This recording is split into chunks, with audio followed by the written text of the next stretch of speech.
Well, a habit is a redundant set of automatic, unconscious thoughts, behaviors, and emotions that's acquired through repetition. A habit is when you've done something so many times that your body now knows how to do it better than your mind. So if you think about it, people wake up in the morning, they begin to think about their problems. Those problems are circuits of memories in the brain. Each one of those memories are connected to people and things at certain times and places. And if the brain is a record of the past, the moment they start their day, they're already thinking in the past. Each one of those memories has an emotion.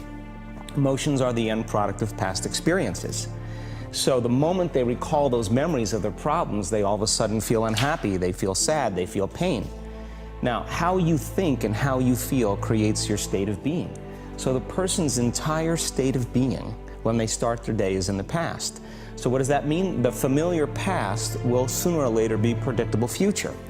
So if you believe that your thoughts have something to do with your destiny, and you can't think greater than how you feel, or feelings have become the means of thinking, by very definition of emotions, you're thinking in the past. And for the most part, you're going to keep creating the same life.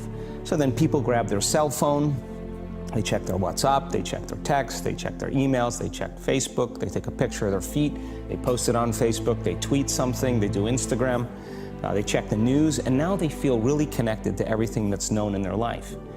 And then they go through a series of routine behaviors. They get out of bed on the same side, they go to the toilet, they get a cup of coffee, they take a shower, they get dressed, they drive to work the same way, they do the same things, they see the same people, they push the same emotional buttons, and that becomes the routine, and it becomes like a program. So now they've lost their free will to a program, and there's no unseen hand doing it to them. So when it comes time to change, the redundancy of that cycle becomes a subconscious program. So now 95% of who we are by the time we're 35 years old is a memorized set of behaviors, emotional reactions, unconscious habits, hardwired attitudes, beliefs, and perceptions that function like a computer program. So then a person can say with their 5% of their conscious mind, I want to be healthy, I want to be happy, I want to be free. But the body's on a whole different program. So then how do you begin to make those changes? Well, you have to get beyond the analytical mind, because what separates the conscious mind from the subconscious mind is the analytical mind. And that's where meditation comes in, because you can teach people through practice how to change their brainwaves, slow them down. And when they do that properly, they do enter the operating system where they can begin to make some really important changes. So most people then wait for crisis or trauma or disease or diagnosis. You know, they wait for loss, some tragedy to make up their mind to change. And my message is, why wait? And you can learn and change in a state of pain and suffering, or you can learn and change in a state of joy and inspiration. And I think right now, the cool thing is that people are waking up. That's really interesting, and where I found the deepest hooks into how powerful this can be for somebody is when you talk about trauma, and you've talked about how people experience a traumatic event, but they then basically rehearse it, and how that then has this knock-on effect. So what is that? Why do people find it so hard to get past trauma? The stronger the emotional reaction you have to some experience in your life, the higher the emotional quotient, the more you pay attention to the cause. And the moment the brain puts all of its attention on the cause, it takes a snapshot, and that's called a memory. So long-term memories are created from very highly emotional experiences. So what happens then is that people think neurologically within the circuitry of that experience, and they feel chemically within the boundaries of those emotions. And so when you have an emotional reaction to someone or something, most people think that they can't control their emotional reaction. Well, it turns out if you allow that emotional reaction, it's called a refractory period, to last for hours or days, that's called the mood. I say to someone, hey, well, what's up? You say, I'm in a mood. Well, why are you in a mood? Well, I had this thing happen to me 5 days ago, and I'm having one long emotional reaction. If you keep that same emotional reaction going on for weeks or months, that's called temperament. Why is he so bitter? I don't know, let's ask him. Why is he so bitter? Why are you bitter? Well, I had this thing happen to me 9 months ago. And if you keep that same emotional reaction going on for years on end, that's called a personality trait. And so learning how to shorten your refractory period of emotional reactions is really where the work starts. So then people, when they have an event, what they do is they keep recalling the event because the emotions of stress hormones, the survival emotions, are saying pay attention to what happened because you want to be prepared if it happens again. Turns out most people spend 70% of their life living in survival and living in stress. So they're always anticipating the worst case scenario based on a past experience. And they're literally, out of the infinite potentials in the quantum field, they're selecting the worst possible outcome and they're beginning to emotionally embrace it with fear. And they're conditioning their body into a state of fear. Do that enough times, body has a panic attack without you. You can't even predict it because it's programmed subconsciously. So then you say to the person, why are you this way? And they'll say, I am this way because of this event that happened to me 15 or 20 years ago. And what that means from a biological standpoint is that they haven't been able to change since that event. So then the emotions from the experience tend to give the body and the brain a rush of energy. So people become addicted to the rush of those emotions, and they use the problems and conditions in their life to reaffirm their limitation, so at least they can feel something. So now when it comes time to change, you say to the person, why are you this way? Well, every time they recall the event, they're producing the same chemistry in their brain and body as if the event is occurring, firing and wiring the same circuits and sending the same emotional signature to the body. Well, what's the relevance behind that? Well, your body is the unconscious mind. It doesn't know the difference between the experience that's creating the emotion and the emotion that you're creating by thought alone. So the body's believing it's living in the same past experience 24 hours a day, 7 days a week, 365 days a year. And so then when those emotions influence certain thoughts, and they do, and then those thoughts create the same emotions, and those same emotions influence the same thoughts, now the entire person's state of being is in the past. So then the hardest part about change is not making the same choices you did the day before, period.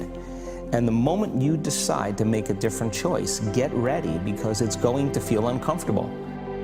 The bigger thing is that we keep firing and wiring those circuits.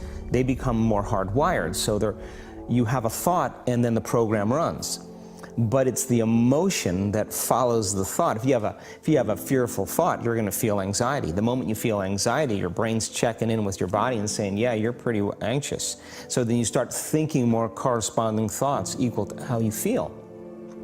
Well, the redundancy of that cycle conditions the body to become the mind. So now, when it comes time to change, a person steps into that river of change and they make a different choice, and all of a sudden, they don't feel the same way. So the body says, well, you've been doing this for 35 years. You're going to just stop suffering and stop feeling guilty and stop feeling shameful, and you're not going to complain or blame or make excuses or feel sorry for yourself. Well, the body's in the unknown. So the body says, I want to return back to familiar territory. So the body starts influencing the mind, and it says, start tomorrow. You're too much like your mother. You'll never change. This isn't going to work for you. This doesn't feel right. And so if you respond to that thought as if it's true, that same thought will lead to the same choice, which will lead to the same behavior, which will create the same experience, which will produce the same emotion. I want to talk about that notion of, give me a little more detail on what you mean by the body becomes the mind or the unconscious mind. What do you mean by that exactly? Well, those are two different things. Your body is your unconscious mind. In a sense, if you're sitting down and you start thinking about some future worst case scenario that you're conjuring up in your mind, and you begin to feel the emotion of that event, your body doesn't know the difference between the event that's taking place in your world, outer world, and what you're creating by emotion or thought alone. So most people then, they're constantly reaffirming their emotional states. So when it comes time to give up that emotion, they can say, I really want to do it. But really the body is stronger than the mind because it's been conditioned that way. So the servant now has become the master. And the person all of a sudden, once they step into that unknown, they'd rather feel guilt and suffering because at least they can predict it. Being in the unknown is a scary place for most people because the unknown is uncertain. When people say to me, well, I can't predict my future, I'm in the unknown, and I always say the best way to predict your future is to create it. Not from the known, but from the unknown. What thoughts do you want to fire and wire in your brain? What behaviors do you want to demonstrate in one day? The act of rehearsing them mentally, closing your eyes, and rehearsing the action. Rehearsing the reaction of what you want, or the action? The action of what you want. By closing your eyes and mentally rehearsing some action. If you're truly present, the brain does not know the difference between what you're imaging and what you're experiencing in 3D world. So then you begin to install the neurological hardware in your brain to look like the event has already occurred. Now, your brain is no longer a record of the past. Now it's a map to the future. And if you keep doing it, priming it that way, the hardware becomes a software program, and who knows, you just may start acting like a happy person.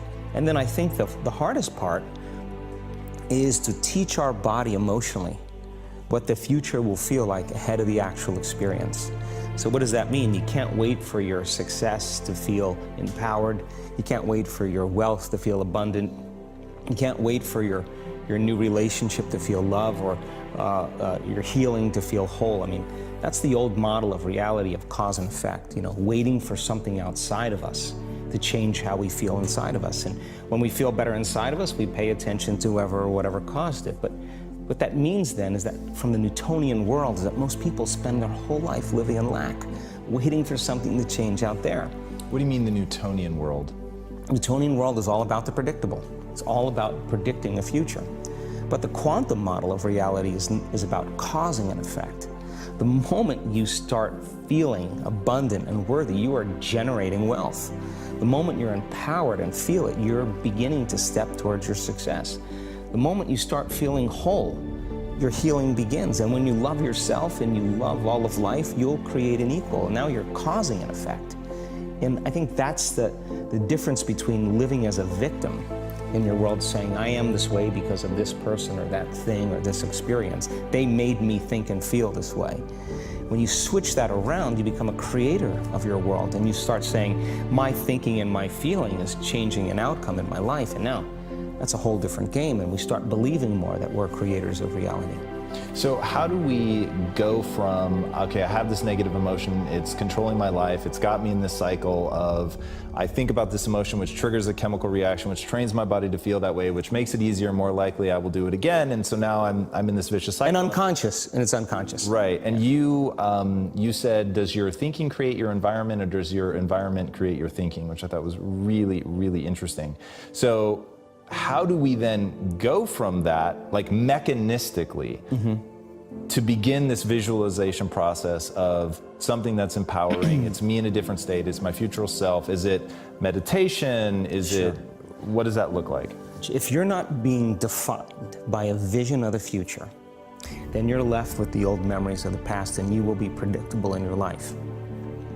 And if you wake up in the morning and you're not being defined by a vision of the future, as you see the same people and you go to the same places and you do the exact same thing at the exact same time, it's no longer that your personality is creating your personal reality. Now your personal reality is affecting or creating your personality.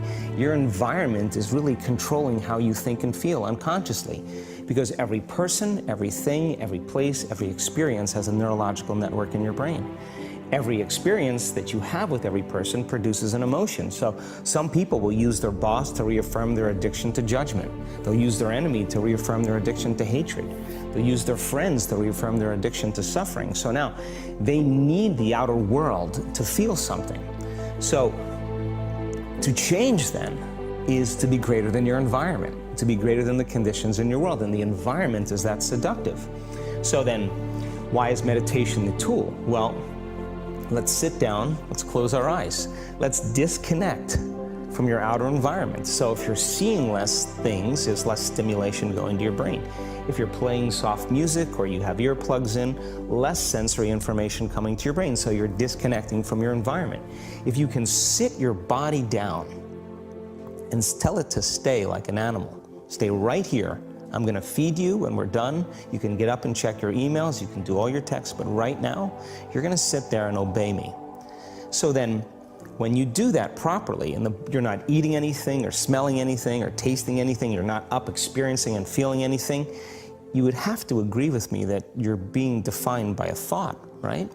So when the body wants to go back to its emotional past, and you become aware that your attention is on that emotion, and where you place your attention is where you place your energy, you're siphoning your energy out of the present moment into the past, and you become aware of that. And you settle your body back down in the present moment, because it's saying, well, it's 8 o'clock, you normally get upset because you're in traffic around this time, and here you are sitting, and we're used to feeling anger, and you're off schedule. Oh, it's 11 o'clock, and you usually check your emails and judge everybody. Well, your body's looking for that predictable chemical state. Every time you become aware that you're doing that, and your body is craving those emotions, and you settle it back down into the present moment, you're telling the body, it's no longer the mind, that you're the mind, and now your will is getting greater than the program. And if you keep doing this over and over again, over and over again, over and over again, just like training a stallion or a dog, it's just gonna say, I'm gonna sit. And the moment that happens, and the body's no longer the mind, when it finally surrenders, there's a liberation of energy. We go from particle to wave, from matter to energy, and we free ourselves from the chains of those emotions that keep us in the familiar past. And we've seen this thousands of times. In fact, we can actually predict it now on a brain scan.